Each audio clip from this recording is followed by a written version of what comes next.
was, I don't want to fucking do this show because I really. Oh, we're live. Hey, everybody. Oh, what's up, guys? Welcome in, man.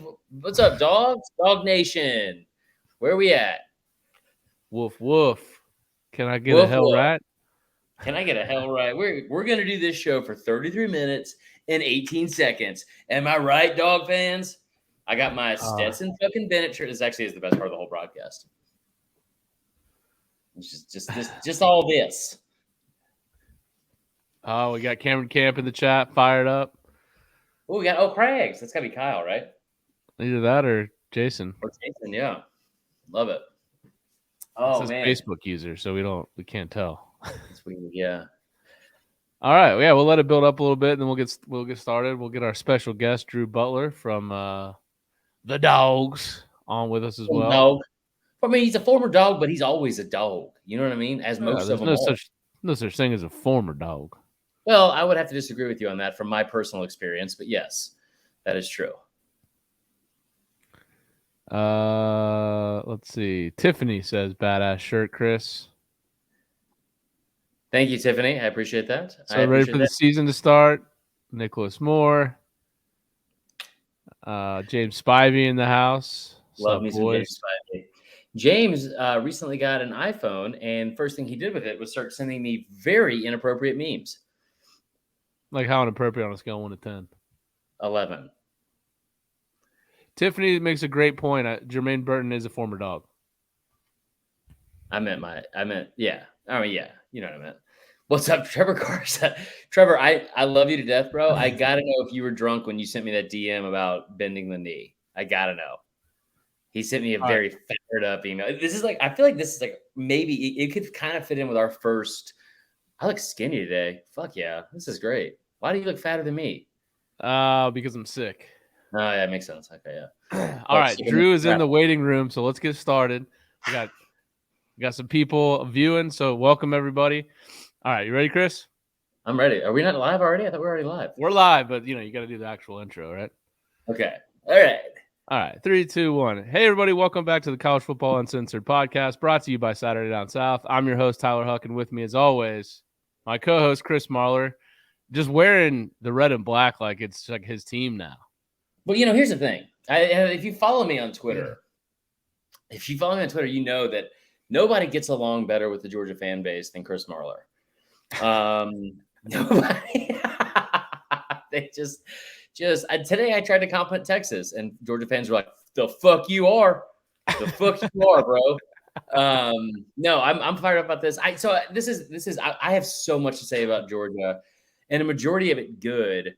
But I think also like we came on here beforehand, and I've got some fucking things to say to Georgia fans. I really do, and I don't think they're going to be as nice as some of the other positives we're going to say about this team. And it's not even about last year's stuff with Bama. It's just in general about the stuff I've noticed, even in the Facebook group. I can't wait. We're going to let it all. We're going to get everything off our chest, okay? like a porn star cleaning up after set. We're going to get everything off our chest, guys. Wow. Okay. All right. Well, on that note, why don't we bring in our special guest here? All right. You may know him as one of the best non-Australian punters in the history of college football. Now, listen, I always say I would have been probably a little bit more famous if I didn't have my own parents. Do you think you would be more famous if you were Australian? That influx of Australian punters was happening as I was phasing out of college. Let me fix my camera real quick, though. Hold on 1 second. I hate you so much for this, Drew. Let me fix my camera. All right, I just wanted to make sure that we got that. And the camera does look good. Camera looks good. Yeah, you look good. Yeah, I definitely probably would have been a little bit more popular if I was Australian. But remember Brad Wing, like the lightning rod of Australian punters when he first busted onto the scene? I was a senior when he was, I think, a sophomore or freshman. 2011 SEC championship game. Good memories. But I'm just a regular Irish Catholic American. So do it that what you will. That's fair enough. Man. Yeah. It's good to have you, man. We appreciate you coming on. You're one of my favorite people. I mean, in general, but like also when it comes to Georgia football and stuff like that. I'm wearing the stupid hat for you. You're great. So you're welcome. Yeah, you look good though, man. You look good. You look like a if Ivan Drago played baseball. I don't know if that means anything to you, but that's kind of what the vibes I'm getting. The jawline. I'll take golf, but baseball works too. And I love following you guys also. I like following people who love college football, who don't take themselves too seriously, who like to have fun and chirp and understand that we all just love this crazy game. And we're less than a month away from kickoff, which I cannot be more excited about. Same, man. Same. I'll let Tyler kind of take it away as the host here. I don't know what's wrong. What's wrong with my? Yeah, Chris, I was gonna make mention. I wasn't sure if it was my internet, but you definitely look like a pixelated for sure. Cool. This is my new place, so this is fun. I'll just stream it from my phone. Go ahead. You take it away, Tyler. I'm gonna reconnect. All right. So obviously we're previewing Georgia. Look, 14-1 last year to national champs, first time since 1980. The FPI loves them again this year. They're projected to go 11-1 in the regular season. The over-under for win total is 10.5, which that's the lowest I could find. Yeah, I personally love that number, but it's at -250, so that's a lot to pay for it. I'm just interested what you think is going to happen this year. Just being that UGA for the first time since 1980 is really the team that everyone's trying to hawk down. They're the big dogs coming into the year. Obviously, there's a lot of hype around Bama too, but Kirby's had them one of 4 schools in the playoff era that have now gone to 2 national championship games: Bama, Ohio State, Clemson. So Georgia has now found themselves among those teams.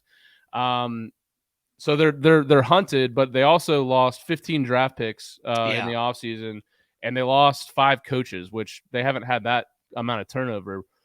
What do you think is going to happen this year in terms of what the expectations are and how they rebuild that team? Yeah, the expectations are, for good reason, extremely high. I mean, you mentioned the 15 draft picks, 5 coaches gone. Kirby Smart is not unfamiliar with that from his time at Alabama. And that's what comes with success now in this day and age of college football.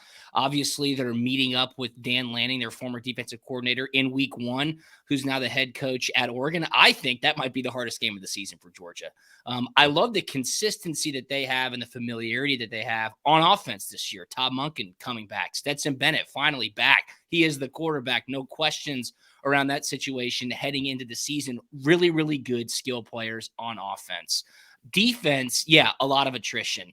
The majority of those 15 NFL draft picks were on the defensive side of the ball. But keep in mind, Georgia took care of business week in and week out last season with such efficiency that a lot of the guys who are going to be starting this year are not necessarily inexperienced. They have played a lot on Saturdays. They do understand the cadence of getting calls in from the coaches, what to expect, in the middle of an actual game. So I think the attrition now, when I say the experience, I'm not saying that you're going to have another Nakobe Dean and you're going to have another Jordan Davis and Trayvon Walker, who was the number 1 overall NFL draft pick. Those guys are irreplaceable. But I do believe Georgia is now in a position, after recruiting at such a high level for a long time, to be able to reload at some of those positions. And I will say this, last and least, Georgia's schedule is a cakewalk. I mean, it's an absolute joke. So I really do think week 1 in Atlanta against Oregon could be one of the tougher games for the Dogs all season long. All right, what did I miss? Because I know that I cut out, which is fun. You didn't miss much. We were kind of talking about how this year, unlike most for Georgia, they're replacing not only a ton of players, but a lot of coaches as well. Yeah. And, we've seen Saban do that over the years. There's not a ton of programs that can sustain success losing that amount of staff and that amount of players. And I'm just interested to see Kirby and how he deals with that this year. I think it's obviously, we'll start with the offense. I think it's great that you bring back Stetson. And the defense got pretty much all the glory last year, but UGA was 4th in the nation in yards per play, 1st in the SEC. I will say, I think how good that defense was, the offense was never really put into too much pressure to have to score. Except against Alabama in the national championship. Which is where I don't like. I get on this high horse about Stetson all the time, and I have this fucking shirt, and listen, Drew. I love to fucking get at Georgia fans. I love it. I love that you love it. But at the same time, it's like this fan base they blamed him for 2 straight years for everything. You can't see what he won. That's why we lost to Florida. That's why we lost to Bama. And then he comes in here and all this kid does, I tell you what, the most impressive thing about Stetson Bennett isn't what he did in the 4th quarter against Alabama when they were losing. It isn't, it isn't like any other stuff he did during the season or this. It's not the fucking haircut, okay? I mean, which is impressive. It's still not. The most impressive thing this kid has done is sit there for 2 years and he's hearing all the chirps and shit like that, and not once talk about transferring, not once put his name in the transfer portal. What is like that? We talk about this a lot, like the leadership that Kirby's been able to instill, especially with defense. What kind of leadership does that like provide for this team? And I'm not saying this to be a dick, but like, or does it? Because I feel like a lot of times you don't know if sometimes even the team is still behind him, even though like what he did last year, No, I totally agree with you. I think it's hard maybe for the casual fan to understand how much that means in a locker room. I mean, truly, from the coaches to the players to everybody in that building getting ready for a Saturday, to understand that you have a leader with those kind of intangibles who's going to be taking your team into battle between the hedges or wherever it may be in the SEC. That is huge because that is not easily attainable. Right. I thought one of the most telling parts of Georgia's season a year ago was after the back and forth between Stetson and JT. And then remember, JT Daniels started at Vanderbilt. I believe that was game 4 or 5. Georgia scored 35 points in the first quarter. Now I know it's Vanderbilt, so take that with a grain of salt. But they were out there playing basketball. I mean, JT looked phenomenal. He might not even have had an incompletion. And then that abdomen snuck in there.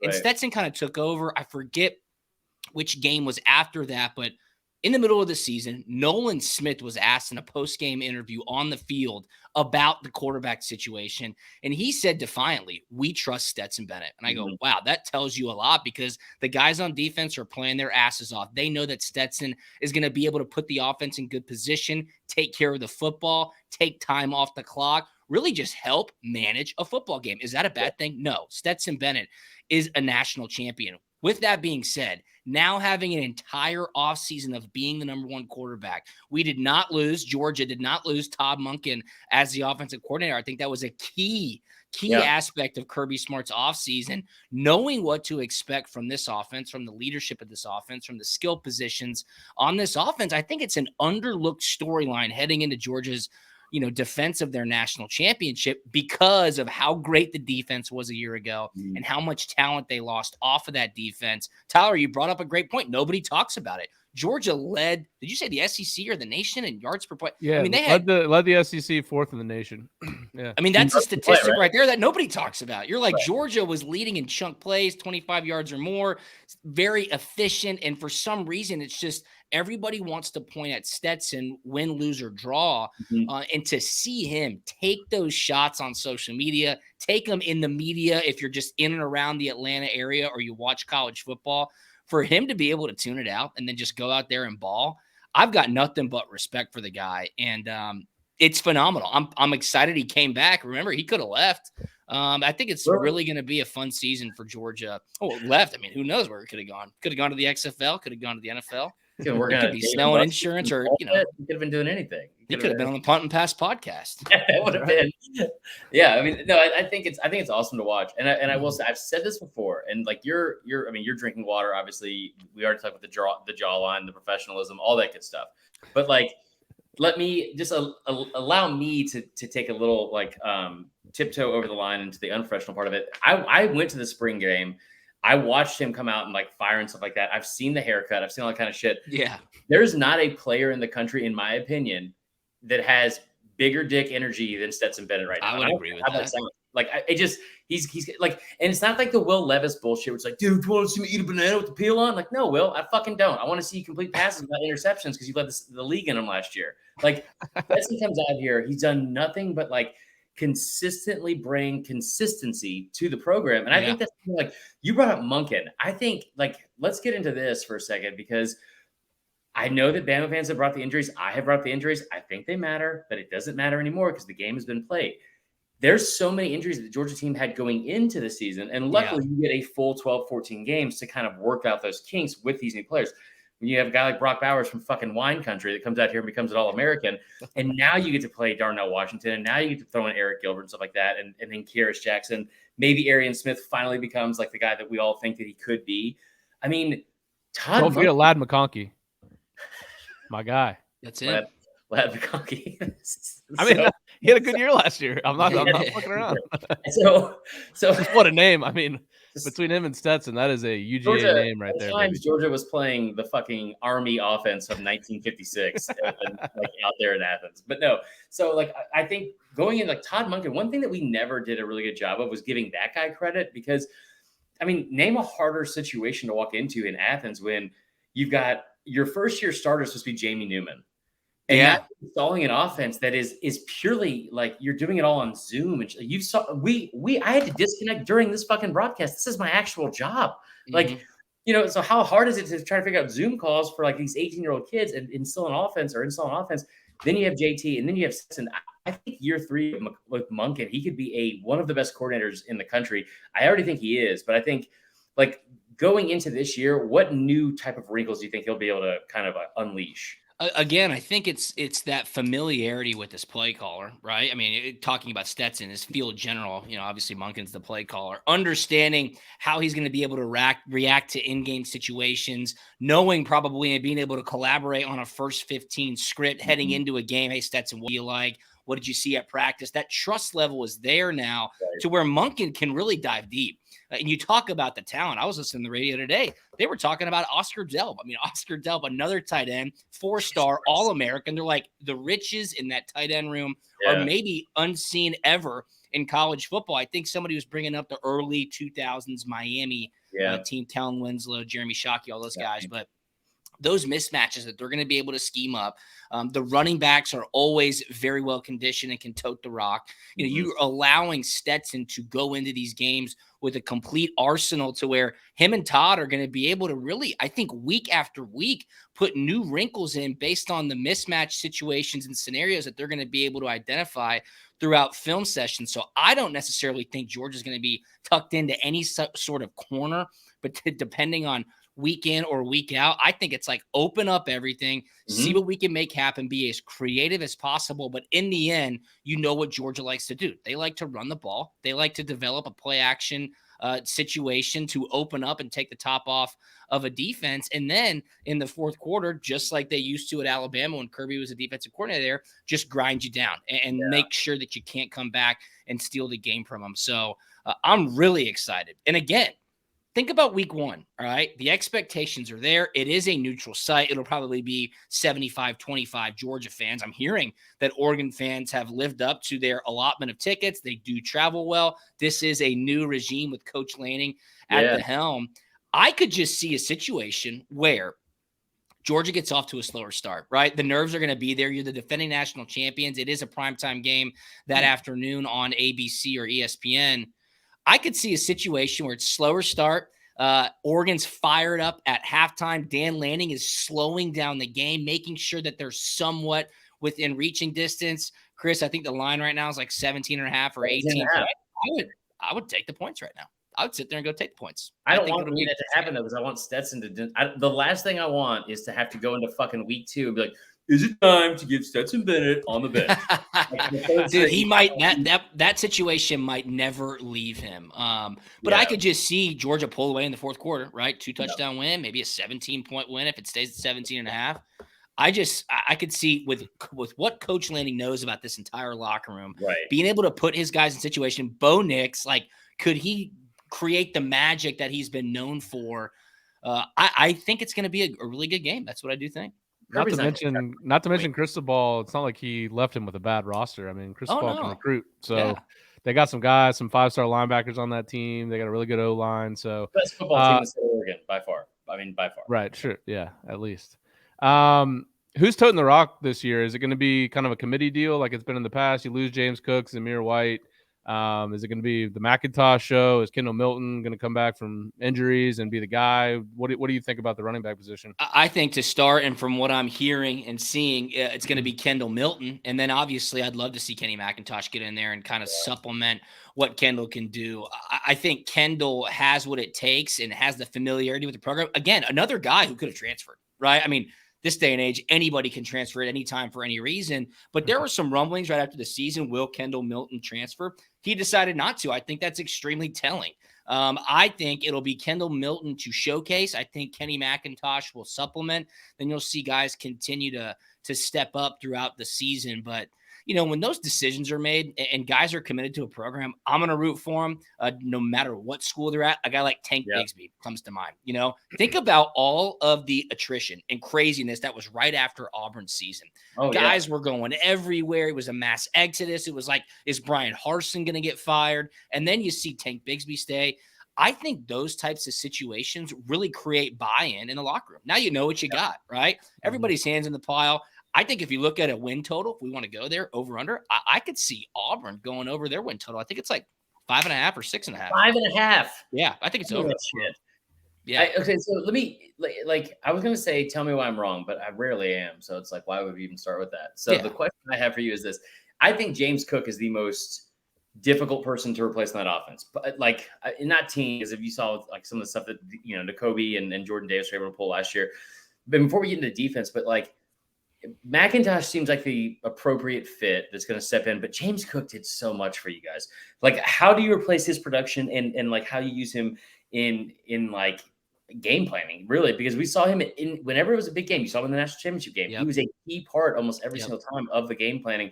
Who do you think replaces him, or do you think it's you kind of venture in a different direction and try to maybe go maybe you run the fucking 13 personnel like we keep hearing about the tight ends? How do you replace a guy like that?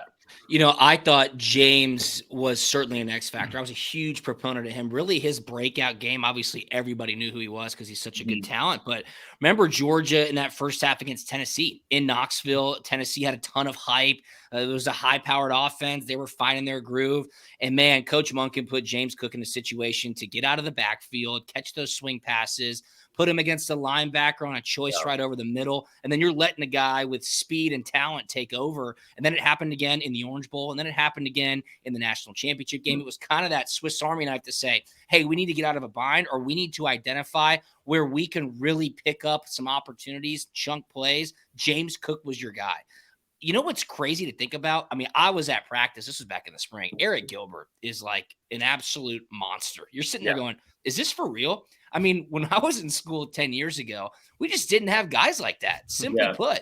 And it's crazy, too, because I'll do some high school punting or kicking camps. We used to do it for Georgia. They haven't hosted it in a couple of years because of COVID. But I would see juniors in high school who were better than I was when I was in the NFL. I was like, this is crazy how good people are now at their position. So I say all that by saying I think you're going to be amazed at some of the versatility that they show when lining up these tight ends. I mean, Brock Bowers, hell, put him in the backfield. Make a linebacker match up against him. Let him run a choice or a swing route or a wheel route and just see what happens. I think Georgia's going to be able to get really, really creative in some of those situations. I would just point to that tight end locker room and say, what are we going to do with these guys? We got to get them on the field. And also, real quick, if we don't make Brock Bowers' nickname Swagnon Blanc, then what are we even fucking doing at this point? You know what I mean? I just don't get it. I do need your help. Georgia's punter is Australian this year, Brett Thorson. I haven't met Brett. I haven't even seen him kick. But he was a dairy farmer in Australia. And I think people are wanting to nickname him Thor because his last name is Thorson. And I'm like, no, he needs to be the milkman. He needs to be the milkman. He was a dairy farmer. I swear to God, if you guys, this is the perfect branding that you guys should be doing. And your fans will inevitably go to is we got the mailman, the milkman. You guys got beat by 2 white former walk-ons. Dude. Doesn't matter how it started. God, that's good. Before we move on to the defense, is the offense going to be the strength of the team this year because the defense has so much to replace? I mean, I would say yes at this point, but I certainly don't think the defense is going to be in a terrible situation. We can get into that, but Jalen Carter, I love Chris Smith coming back. I love Tyke Smith hopefully being healthy. Yeah. Robert Beal is going to be a breakout guy. They've got so much talent. It's not like it's completely depleted, but those generational players like a Jordan Davis, like a Nakobe Dean, those guys are just really, really tough to say you can replace them. Yeah. My most interesting nugget about the Georgia defense last year, statistically, it was more likely for an opposing offense to lose 5 yards on a drive than to score a touchdown. What did they give up per game? 10.1, and that includes the 41-point ass kicking they got by Alabama in the SEC championship game. For a long time. I would love to talk about that. I was there. It was my wife went to Alabama. You guys know this. This is well documented. We talked after the game. You sent me all you sent me was a frown face emoji. It was just bad. I mean, down bad. I'm a loser already in my household, and you add that on top of it right around the holiday seasons. It takes a toll on your mental health. That's a fact. But also, how much they were giving up per game going into that, right? Like you do know the answer. It was 6.9. Yeah, I believe me. I remember. I had a great meeting. DJ Shockley, who's a great dog, and he's on Fox 5 Sports here in Atlanta. He does the sidelines for Georgia Bulldog Radio Network. I saw him at a charity event a couple weeks ago, and somehow we were talking about the Orange Bowl and how, looking back, getting shellacked by Alabama in the SEC championship, was it a good thing? I mean, now that we won the national championship, yes, you can say it was. But before the Orange Bowl, the teams went in before kickoff, since it was a college football playoff game. That 10-minute period kind of elongated to 15, 20 minutes. Mm-hmm. So they went in there, they split the locker rooms up, offense, defense, put the projectors. Hey, final checklist. Let's make sure we're all good. DJ said, hey, I'm going to go watch the defense. He goes, man, I went over to the defense. Dan Lanning was setting up plays, and he goes, Nakobe Dean and these guys were calling out what these plays were going to be. Before the first motion was even there, DJ goes, we're about to beat these cats by like 30 points. And that's exactly what happened. When you see those replays of Nakobe identifying a motion or watching the running back in shotgun move from the left side of the quarterback to the right side and literally calling out what is going to happen, that's the kind of leadership, familiarity. Those type of guys, man, they're the ones that do whatever it takes to win a national championship. I think guys like that can step up, but it's amazing to look back on and see how impactful they were to Georgia a season ago. Is that the position you feel least confident in reloading on the defense as middle linebacker? Because not only is it Nakobe, but you lose Tyndall and Quay Walker. Like you said, Jalen Carter, it's been probably talked about ad nauseum at this point, but everyone says Jalen Carter is probably the best prospect on last year's team. Yeah. So, I mean, you feel confident on the D-line, especially the way they've recruited. And they've recruited fine at linebacker too, but you're losing a lot at that one key spot. Yeah, but what makes good linebackers? What makes good secondary guys? A badass pass rush. And when you got Nolan Smith and Jalen Carter and Robert Beal kind of probably going to be in that jack linebacker role, that they're going to be able to get after the quarterback. Quick decisions, linebackers are in the right place, they start making plays, they start gaining confidence. Bad decisions, chucking the ball up, DBs are getting interceptions. It all starts in the trenches in the SEC. I mean, you could say that a million times and you'd be correct a million times. It starts on the lines of scrimmage, and Georgia's defensive line is going to be very solid once again. So I think that presents a great opportunity for these more inexperienced, not unexperienced, more inexperienced linebackers and DBs to say, okay, we can get a couple of weeks under our feet, understand what's going on, and start making a big impact. Yeah. And so I'm trying to think, Tyler, where are we even at on this fucking outline talk that I made? We just kind of bounced all over. Fire me up, Chris. Fire me up. So, because the reason I ask is part of it is we do this for every team, Drew, and it's kind of going through the schedule and the strength of the schedule and what the biggest chance of upset is. And I just really don't see one. Going into it, you and I joked about this last year. Going into Kentucky week, we did that interview where we sat down and it was I was like, does anybody beat Georgia? No one beats Georgia. I was like, yeah, I'm kind of with you. You know what I mean? And I that's how I feel about this going into this year. I love what you're saying about Oregon, but I hate it because I do not want to fucking start here with more Stetson stuff. I just don't. Yeah. I just don't want to do that. This defense, I think you kind of brought up a good point earlier where I'm just never going to think the front seven is going to be an issue no matter what you guys lost the league. And you guys lost a ton, but Kirby has done such a good job. We've talked about it since 2019. 2019, Georgia led the country in defense as well, right? They played LSU better than almost anyone. Even that was a 37-10 game, but it didn't really even feel like that. Yeah, you're right. So kind of going into 2020, you have all these injuries, and I know that we don't talk about injuries because they really don't impact the outcome of any games. But going into 2021, you dominate every single statistical category.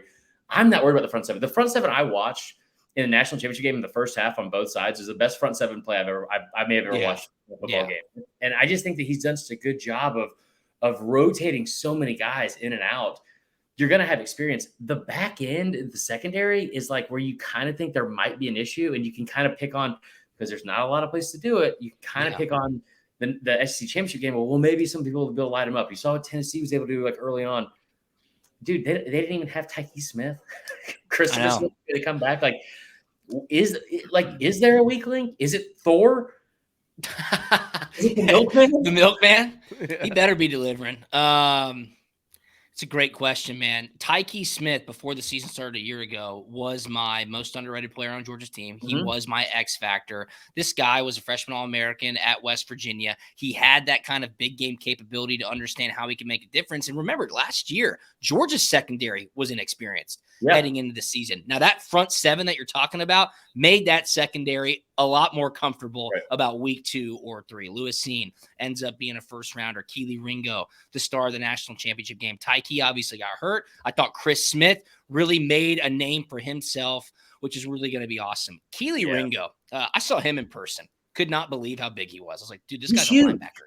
He's huge. I go, oh my God. Again, going back to the recruiting and the development of this team, you meet guys like that. And you remember Keely. I don't know if you remember this, but he made this interception at the end of the national championship game that like sealed the game. And then he ran down the sideline like 87 yards or something. And he dusted everybody. This guy, he's 220, built like a linebacker. Arms down. I mean, this guy's got reach. He's really good. He made that great play. But I think – I need you to know one thing. I don't know. We've talked about this national championship and how I had to experience it, but I got COVID like the Friday before, so I couldn't go up there to cover the game. So and then I lost my voice. So I'm sitting in the basement at my buddy's house. Can't say a word. Nobody wants to watch the game with me. It's in silence. I swear to God, Keely's returning this kick, and I'm like, or this pick.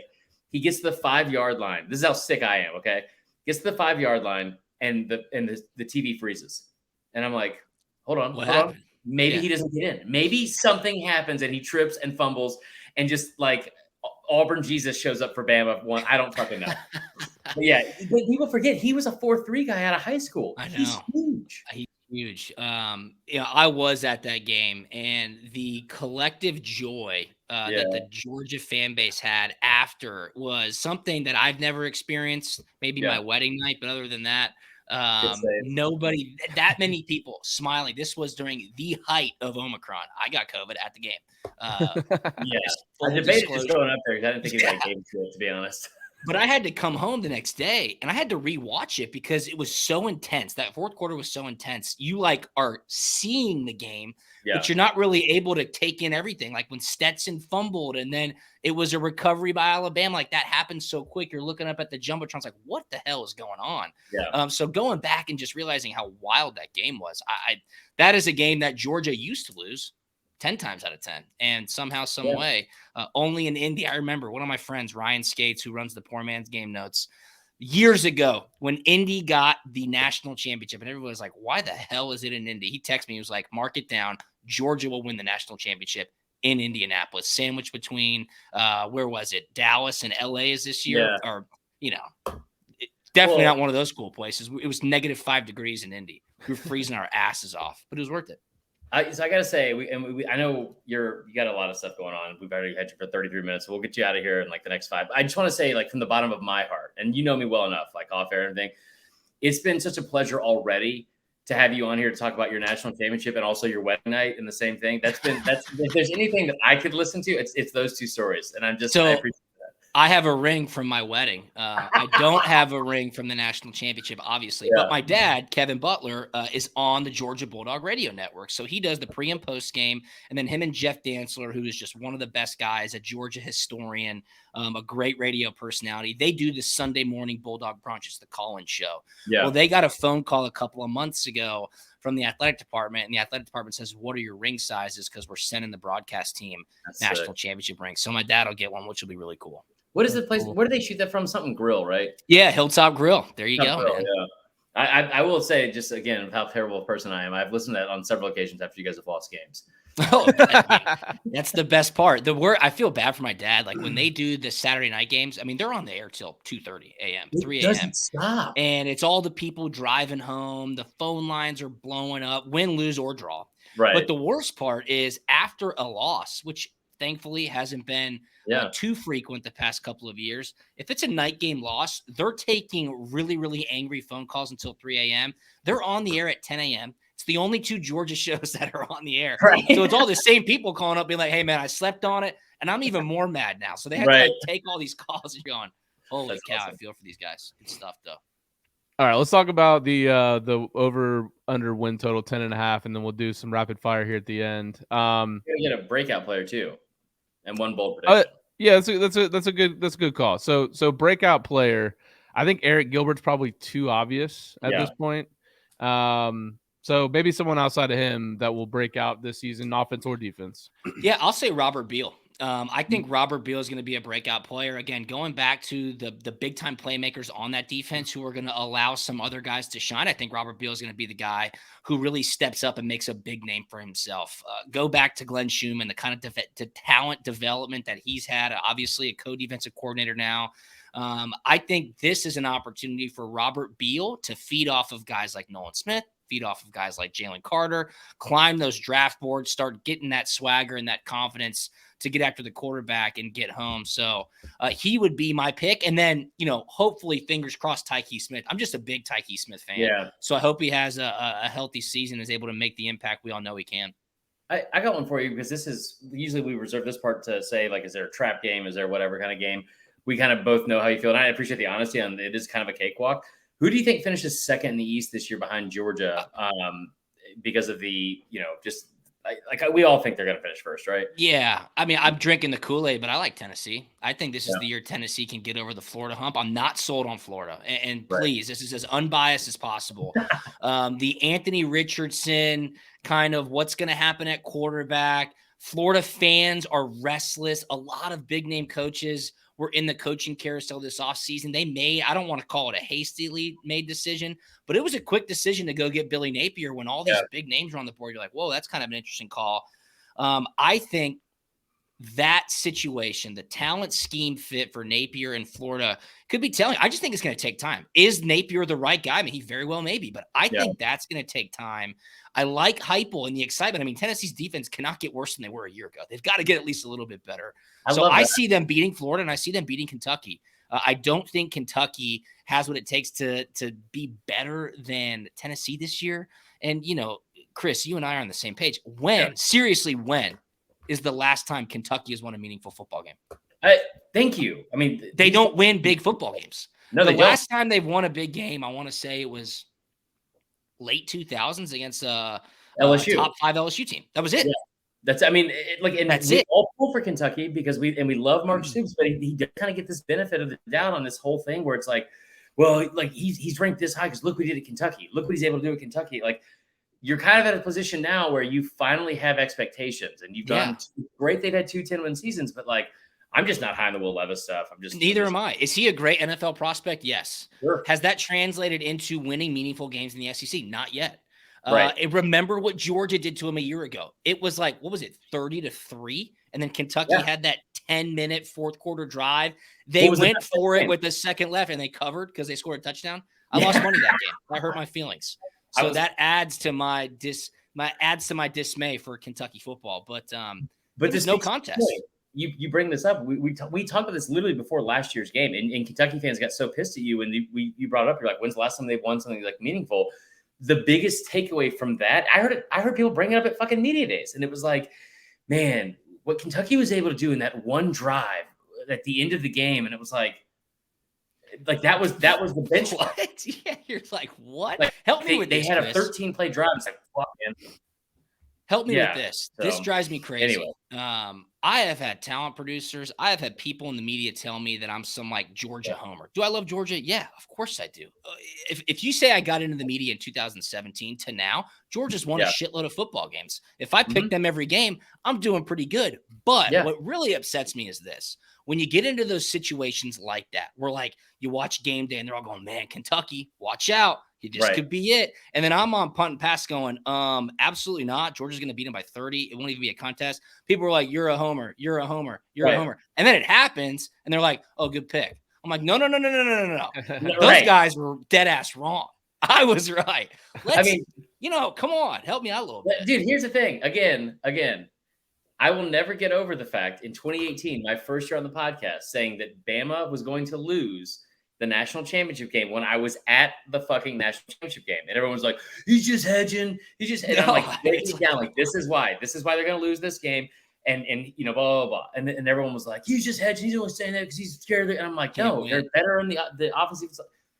So, bro, I get it. And I've said this before. Like, my mom always says to me, she's like, Chris, I'm so proud of you for, not because of my career, but she's like, I'm so proud of you for you don't get so upset anymore like you used to when you're little and Bama loses. I'm like, yeah, because they don't fucking lose. Like, so, that's a good point.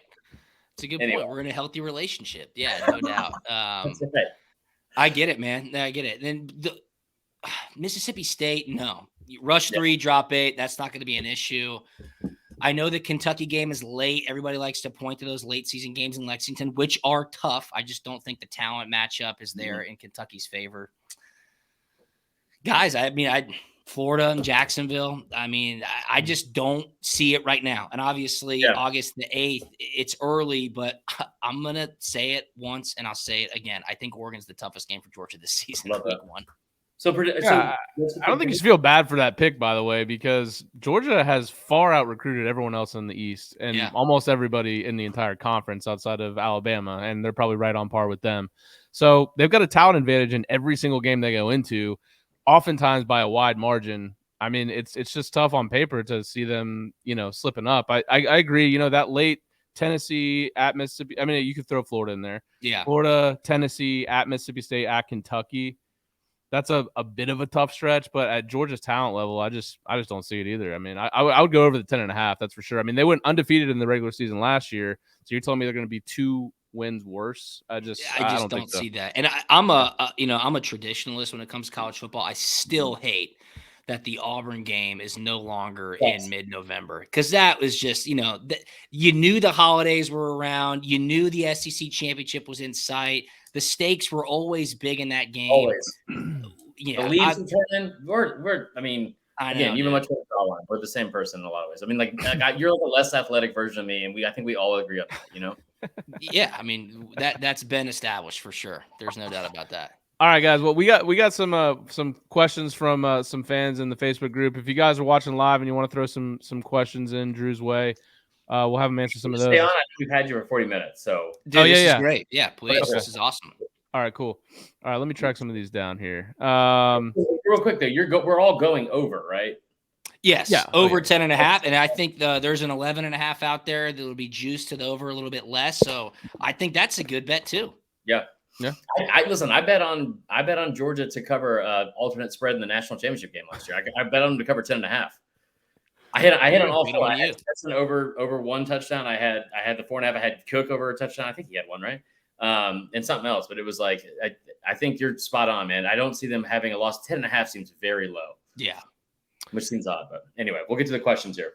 All right, which team on UGA's schedule has the best chance of scoring 3 or more touchdowns against the defense? That's pretty good. That's a good question. I would say Tennessee. I mean, is that a kind of a lame answer right now? We didn't even talk about South Carolina and Spencer Rattler. My thing is this. What do you think about that?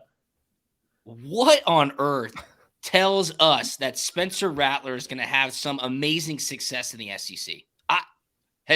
Anything? Remember what happened last year in Norman? He was getting booed off the field. You don't think that will happen in Williams-Brice Stadium if he gets off to a slow start? No. They will absolutely kick him off and kick him out of Willie B. I'm just saying, I don't see it. I mean, I love the energy in Columbia. That is a very tough place to play. I'll say Tennessee. All right. Here's Chris's girlfriend in the chat. Yeah, I don't like this. Whoa, what is happening here? What's your favorite pool in Athens, and why was it the station? I don't know what that means, but maybe he's married. That's a long time ago. Good times though. A lot of we didn't live at the station, but a lot of our friends did. Always a good spot to go hang out, take a load off. Good times. She's yelling in another room. I don't know what this is supposed to be. This is good. How big is losing Camarda? Do you think this guy says the Aussie? I'll go the milkman will fill his shoes. Yeah, Camarda was an absolute beast last season. Punters are often unsung heroes. We know they're the most athletic guys on the team. We know they're very, very good-looking people and smart and can run fast, all those things. But Jake, from a consistency standpoint, was so big last year to where the defense just relied on him. I mean, the Orange Bowl, the national championship game, even the SEC championship where Georgia got killed, he was hitting balls. I'm going, wow, this dude is going to have a long career in the NFL. Obviously got drafted by Tampa Bay. He'll be their starting punter this year. But losing guys like that is tough because kickoffs, every single one of them are out of the end zone. Punts, 90% of the time, they were going to be great. Returns are going to be minimal, and the defense is going to be in a great position. So Brett Thorson, the milkman, has some big shoes to fill. But I think he hopefully will be put in a good situation to manage Georgia's field position. I like that. What do you think Georgia's offense will average? I think they go up. This is Nick. I love you, man, but this is great. It says, what do you think Georgia's offense will average? I think they go up to 47 points per game from 39. So just to put that in perspective, real quick, because you guys know I like to be a stat guy a little bit. If you average 47 points per game, that would put you higher than Ohio State and any other team last year. It would put you right around. It would be 1 point less than Bama had in 2020.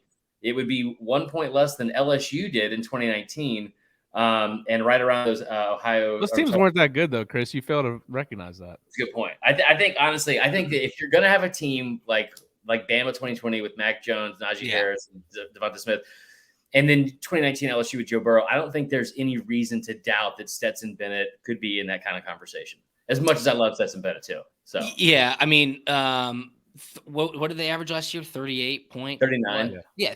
That's plenty. Let's just keep it there. I'd be happy with that. And I don't think Georgia's really ever had the DNA. And that's not to say that they don't have the talent to. But Georgia would put a game out of reach and then set that thing on cruise control in the fourth quarter, right? Like, I don't see any situation to where Georgia's just airing it out in the middle of the fourth quarter when they're up by 3.5 touchdowns. So I would be more than happy with another 39 points per game season. If you want to creep up into the 40s, I think that'd be phenomenal. I want to say Coach Bobo did that in a season. Obviously, he's back now as an offensive analyst. So fresh set of eyes. Couple more coaches who are back. Brian McClendon was the wide receivers coach when I was in school. Stacey Searles was the offensive line coach when I was in school at Georgia. So think about this. With all the coaches that they lost, you're getting coaches who have never won a national championship. So they're hungry. They want to put their stamp on a great program and get a taste of what could be a potential dynasty, much like Alabama's built over the past 10 years. So it could be a rebuilding year, but also just know that word has kind of lost its meaning in the English language from what I've been told. So I tweeted that out last week and I said, what's fascinating about that quote from Nick Saban last week is this. One, he truly believes it. He's like, we had a rebuilding year. I'm like, you're a psychopath. Two, the players probably are starting to believe it at this point, which is scary. You're like, what? Like Cuba tweeted it out. He's like, won 13 games, won the SEC championship, won a Heisman. And then the worst part of all is that the fans now believe it. The Alabama fans are like, this is a rebuilding. I'm like, guys, what on earth? But here's the thing, though. You lose 6 first-rounders to the NFL. I agree with that. You lose 8 in the top 38, by the way. You lose all this generational talent. You lose a Heisman Trophy winner. You lose 2 ACLs at a pretty key time. I'm kidding with that part. But you lose like all this talent. I think that I stand by this when I say, if you watched a team last year, and I'm not just saying this is a Bama fan. People see this is where it gets you in trouble, Drew. And you're lucky because you played. So it's like people will not have the same kind of stipulation for me. I just am so open about way too much of my life on Twitter anyway. But also because of like me being a Bama fan, that team should have lost 4 games last year. 4 games. I mean, Auburn. Is that what you're going to say? Auburn, Florida. Bro, they had 6 yards rushing against LSU. But see, to say that, though, is to not understand what Alabama's greatness has been built on over the last 10 years. They don't lose those games. You know what I mean? Like, they don't fuck up when it comes time to make a play. And I think, like, when you're thinking about that Auburn game, when it was time to make a play, they made the play. Auburn didn't. Alabama wins the game. That's how you build a dynasty. And I think, that just goes to show you the greatness of Nick Saban, the consistency of that team. And then in the end, Alabama getting every call from any rep that's ever field. I mean, that right there is the perfect storm. Yeah. And I think this is you talk about it with the this is why I love you, Drew. You talk about it with like Bama fans, and Bama fans are starting to believe it. Like, don't start this whole thing about the fucking refs because I don't know how you listen to Georgia. Like this, and this is what always cracks me up too. Because like I said this afterwards, and I've gone at it with Georgia fans nonstop because I think they're the best team in the country last year. I think that I don't know why we keep saying generational defense because that was the best defense in the history of college football. Yeah. And I really like. I watched the 2011 Bama team. I don't think it was close. I don't think half those guys that played for Bama that year start for that team from Georgia last year. I really don't. I just don't like.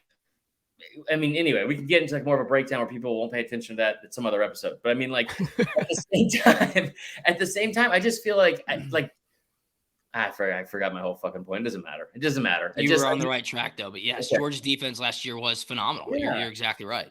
I think it's weird that we have this whole thing with like I've been using this phrase and my girlfriend hates it. My mom definitely hates it because she follows me on Twitter.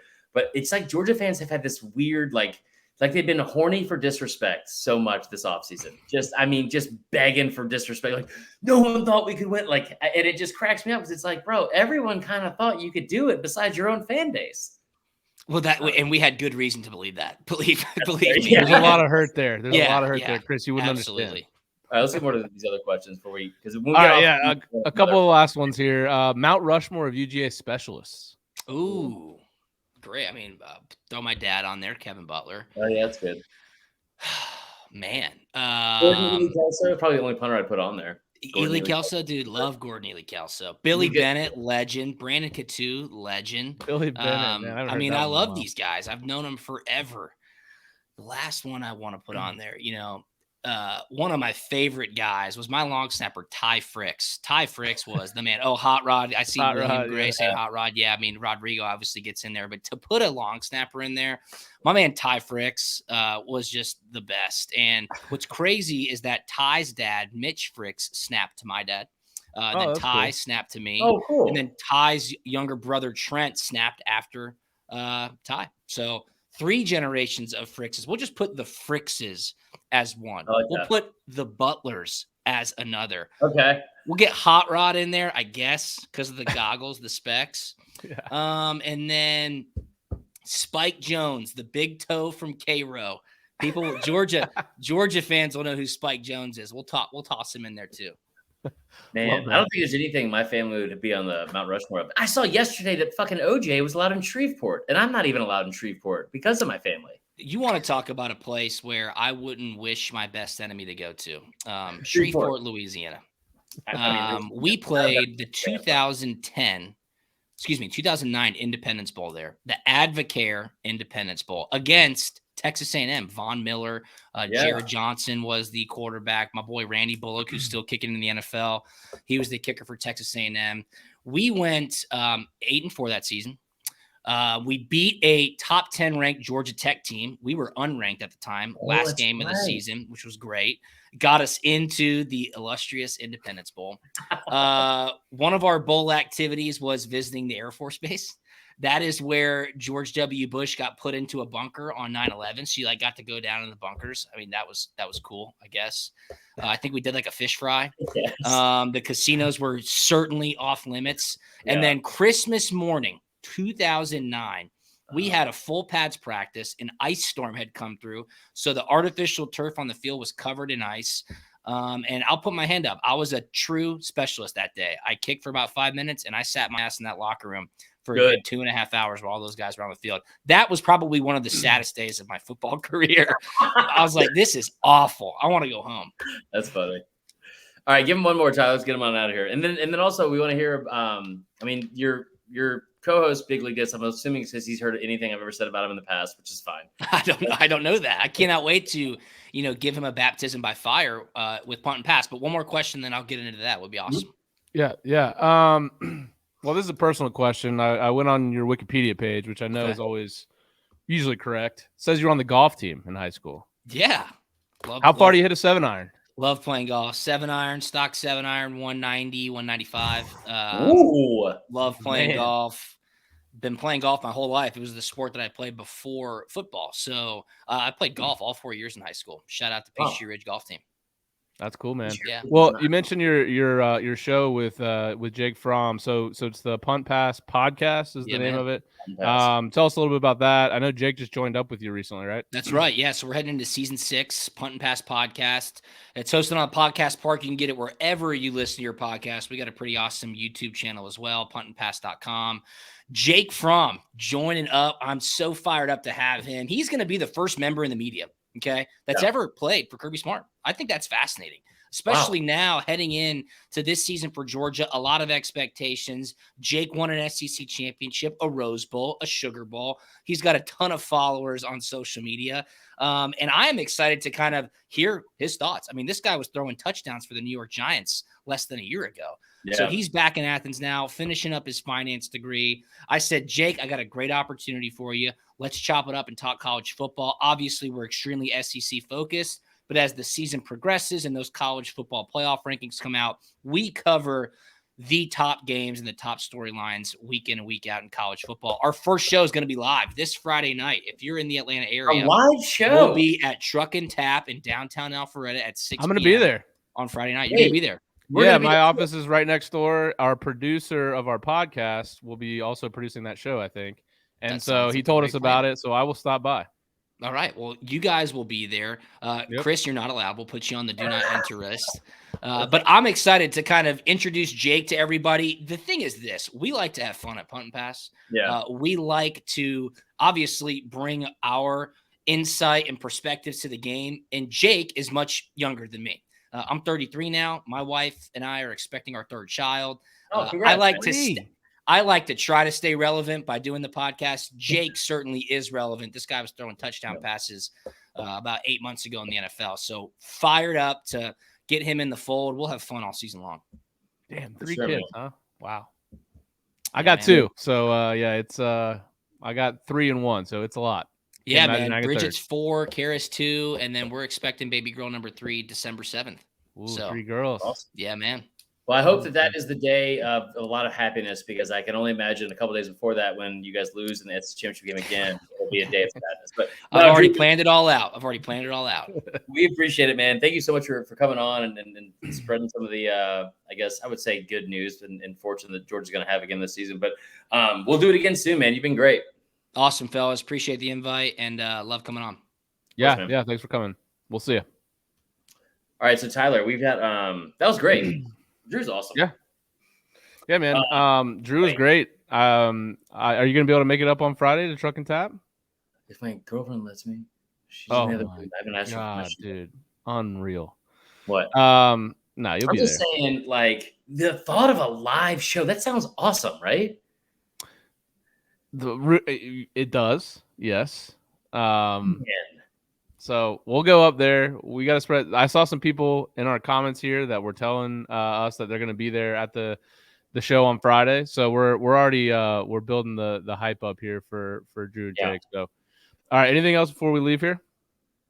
Do we have like audience questions or anything? I wanted to say. You know what? Yeah, I got something to say. I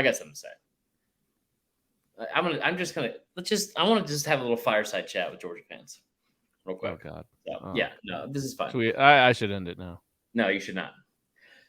Hey guys, if you're a Georgia fan, and this is like, I know that there's gonna be half of you that are gonna hear part of this and be like, fuck this, I don't 33-18, or what the fuck ever.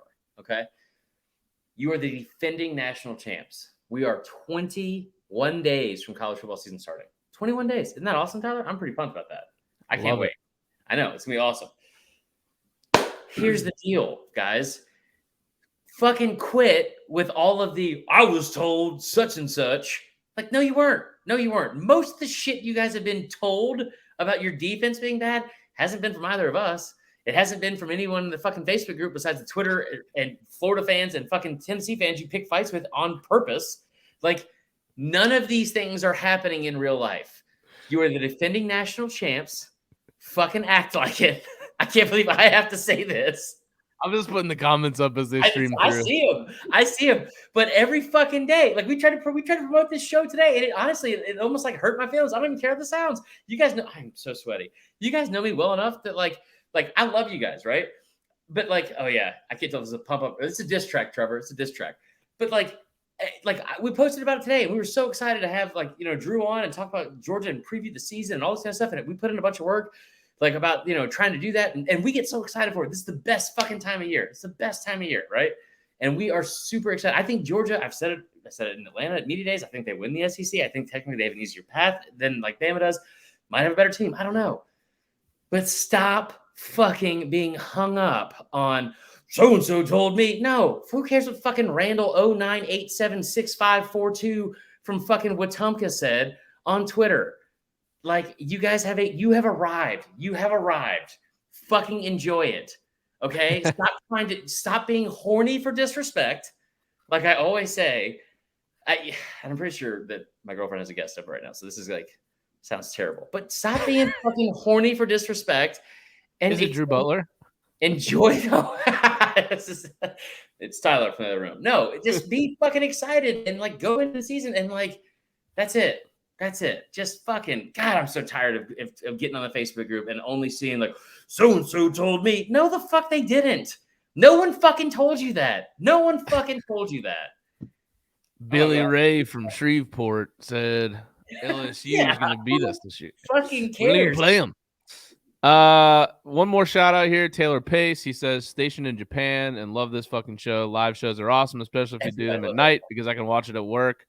Yeah. Shout out you, man. Thank you for your service too, by the way. Hell right, brother. Well, that was good, man.